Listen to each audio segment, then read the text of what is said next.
Welcome to How to Pitch. This is episode number 6 of our webinar, and this is where we're going to bring it all together. So I'll go ahead and start sharing my slides. So what we've done to this point is talked about each of the elements that lead up to your final pitch. And so now what we want to do is pull all those elements together into one cohesive story. So that's what we're going to talk to you about today. Each of the elements we went through start with focus on and are most importantly most importantly begin with the problem. You've got to nail the problem in the first slide. This is where most of the time you spend preparing for the pitch needs to be spent. Going out and understanding what the problem is, who has it, and who to talk to. We've talked about how to do research for that problem and understand who's currently working on what's supposed to be the solution. Remember that we've designed this particular pitch for people within the public sector as opposed to the commercial sector. The kind of distinctions you're going to see there is that when we talk about who's working on the problem in the commercial sector, those are your competitors. When you talk about who's working on the problem in the public sector, particularly in DoD, those are other organizations that may be within your service or a different service or a different part of the federal government. But you need to understand where the people's money is already being spent to solve this problem if someone is doing that. If they're not, you need to be able to show you did the research to say, this is why you need to work with me to solve this problem, boss, instead of go work with someone else. The other things that we talked about were how to give good visual presentations, and my teammate Anthony put together a great presentation on the basics of how to do that. And you'll see that again in the pitch deck that we'll send out to everyone who signed up for the webinar series as a template that you can use for yourself. Some great backgrounds, some great combinations, and great color schemes there to keep a really simple, tight pitch presentation together. We started to get to the essence of how your problem manifests itself for different people. And we talked about pains and what opportunities they might see, what really is their why for why they do their job. When we talked about gains, it isn't until the very end that we got to the pain relievers and the gain creators. And that's how I want you to think about how to talk about your solution. Don't just drop the thing out there and talk about all the technical aspects of it, because unless you have someone who works at your same technical level of expertise and is wowed by the technical aspects of what you're talking about, you're going to miss everyone else you're trying to pitch to. So the key is to make this human. That's where we start. The problem exists for human beings. We're not talking about a problem for one service in a service-oriented architecture, passing messages to another service in the service-oriented architecture. We're talking about human beings who need to get something done and can't, or want something that you might be able to give them that really fulfills them, pains and gains. So when we talk about those pain relievers, gain creators, that's what I want you to shift your mindset to. Instead of talking about the technical aspects of whatever your solution is, be it hardware, software, a process, a policy, I want you to talk about how it affects real people. So you start the presentation by talking about, this is the problem in situ as it exists. If we do nothing else, this is what's happening. And then you talk about and give relatable stories about, this is how human beings will react if we give them this solution to solve the problem. So those are really the 6 things you're going to see in the pitch and how I want you to order them, focusing on the problem, then going through, making it real, and finally talking about your solution. So here's your title slide, right? This is the slide where you've got just a few seconds to get somebody's attention, and you got to decide how you want to get their attention, right? There's the idea that there's no such thing as bad advertising. Yeah, that's not true when you're giving a pitch.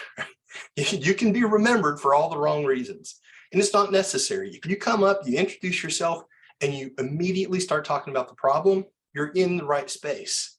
You come up, you try and come up with some clever way to get people's attention, and you start talking about your solution, you're at high risk, right? Maybe it'll work. I just haven't seen it. I think there's a lot more examples of it not working than that. So make sure they've got the ability to contact you, because often the person that you're giving a pitch to is not the person that's going to reach out to you. It's someone who works for someone who works for someone who works for them. So make it easy for them. Give them your contact information up front and make sure the name of your thing is up there so that they can remember what it is. So I've emphasized, I'm going to continue to emphasize talking about the problem and making it real and relatable. You can't just say we don't have enough money. You can't just say our adversaries are gaining near or losing near peer advantage. That's not enough. You need to tell a story. A story about your personal experience is very powerful. A story about someone else that everyone can relate to that had a significant problem that really is representative of something that your entire population you're discussing has the same problem. That's what you want to get across right up front. So the way you're going to get somebody's attention is not with some clever twist of words. It's not with some clever phrase. It might be with some sort of statistic that describes the problem, but more often than not, it's when you tell a story and another human being can relate to what it is that's happening that you're asking the boss, or you're going to ask the boss to help you solve. But I'm going to say it again, continue to foot stomp it. You get this right, and the rest of the pitch, they're rooting for you, right? They're bought into this problem. They want it solved too. They want to hear what you have to say. You're right, that is a problem. Man, we got to do something about that. What can we do? What are you going to give us? You miss this. You start with your solution, and the first thing people start thinking about is all the things that they want to question about your solution. They're not hearing you anymore. Why 1.21 gigawatts of power, right? Why not 1 evening gigawatt? Why not a terawatt? The point here remains, the problem is what's paramount. You get someone to buy into your problem, they'll help you find the solution. You get a lot of error you can make in what you think the solution is, but if they think you really understand the problem, they'll help you mold your solution to get to the solution, to get to the answer that everyone wants. When you describe the problem and you've given that story, and it's a story everyone can relate to, that's good, it's powerful, but it's the start. Now you got to show how that same story you just gave, that impacts that little girl, that impacts that old man, that impacts that person that everyone relates to and cares about, the 18-year-old soldier who's out there on the front lines defending freedom. Now you got to scale it so that we understand it's not just that one human being that matters. And it's got to be somewhat obvious from your story at the beginning, but how many people really suffer from this problem? If it's an incredibly acute problem that 2 people suffer from, it's still something we want to fix, but when we got to prioritize our efforts, that may not make it to the top. So you've got to be able to talk about the stories that convey now the entire population that's suffering from this problem. This is where statistics can really come in and be your friend. So you start with that story, that relatable example about human beings, and now you can talk about that exact same story applies to 47.2% of the US population, or 17% of the world's population. Whatever the case is, this is where some of those statistics can come in and be really handy. So the boss can understand that, wow, if I can solve this, look at all the human beings that I can help and how that will help us achieve our mission. Again, we're in the public sector when we talk about how we're doing this, not the private sector. There is a difference in how this would work in the commercial world. The principles are the same, but when we're talking about how we're going to help other human beings, this is where we're particularly focused in the public sector. Okay, now we talked about the research you have to do. And here's the distinction that I was trying to allude to at the beginning. When I'm talking about the research and market research that I've done, if I'm in the commercial world, I'm talking about all my competitors and what the competitive landscape is. So I understand the type of opportunity we're looking at. Is it a very, very mature market and we're really just going to have to compete on price and availability? Or is this a problem no one really even has figured out and we've got the first to get to market and scale? All the right questions in the commercial sector. Not something we do on the DoD side the same way. What you've got to understand is who else in DoD and or adjacent federal and maybe even state governments is working on this problem, because if you plow forward without talking to them and the boss finds that they're supporting you when it turns out that a sister service is $17 million and 3 years into solving this identical problem, you've pointed the boss in the wrong direction and this project is going to die pretty quickly. So you need to understand who to your left and right is already doing this. We covered in the presentation on research where you can find some of that information and the kind of people you need to talk to. But I want you to understand when you're crafting your pitch, this really tight 6-slide pitch, the reason you need to convey this is that you need to show you've communicated with these people. It's not enough to just have read the documents. You need to have reached out and talked to these people and understand what they are working on, what they're not working on, and why. And some of this may shape how you understand the problem so that you're communicating not only what you want the answer to be, what you learn the answer should be. So this is the importance of research and why it's different in the public sector than it is in the commercial sector. The other thing to keep in mind there is that what might solve the problem you're interested in might itself cause a problem for somebody else who's trying to work in the same space, and you're going to create a saboteur. Sometimes that's just necessary if you're going to be disruptive and innovative. There's a difference in doing it when you know you're doing it and doing it and being surprised that you created a saboteur. It changes the entire landscape of how you'll move forward. This all comes back to the research you're going to do. Make sure you're truly understanding what the problem is, who else is working on the problem, and what they are and are not doing. All right, now we're finally to talking about your solution. This is the very place you wanted to start with, and I've been trying to convince everyone to say, nope, focus on the problem. Now that you're at the part where you're going to talk about your value proposition, I still don't want you to talk about the product details and how many gigawatts it uses and what its range is and what the speed is and what the kinetic energy it can impact on a target is. I want you to talk about the value proposition to a human being. I want you to talk about and connect back to that person you got the boss to have empathy for in your very first part of your presentation where you made that connection and everything became real. Now I want you to talk about the suffering that person was going through and how what you can provide solves that problem. So talk about how your solution would be used, not the technical details of your solution. Now, the one caveat to that is that if you've really got some true secret sauce, if you've got some real underlying magic, this is the time to convey it. Because all the people who are technical experts in your area will say, yeah, I got it.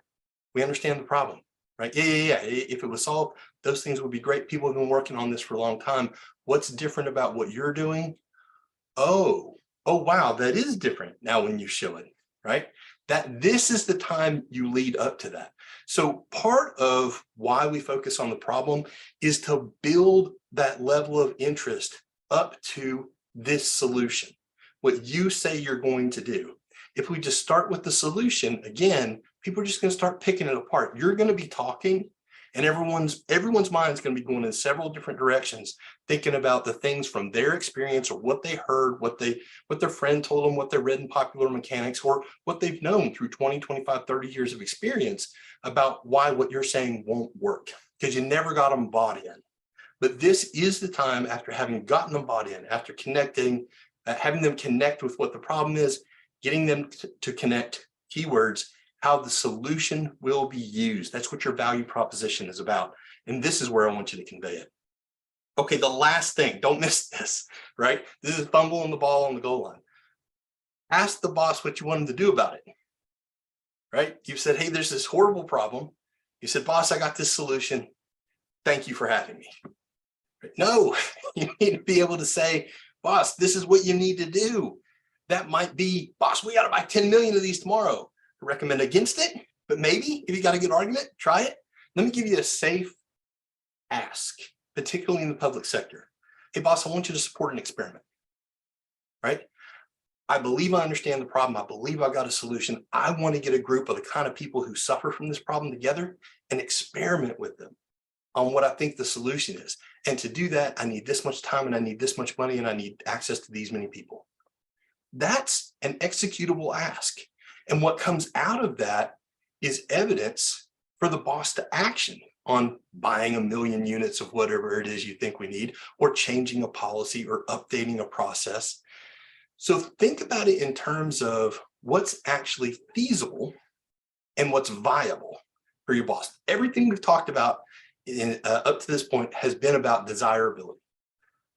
Is there a problem? Can you convey it? Does your solution Can I viscerally understand how your solution will solve the problem?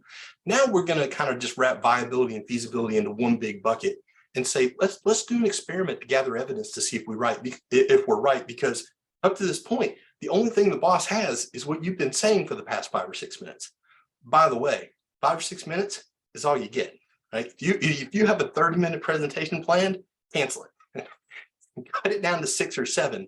If you can't make your point in that amount of time, you can't make your point, okay?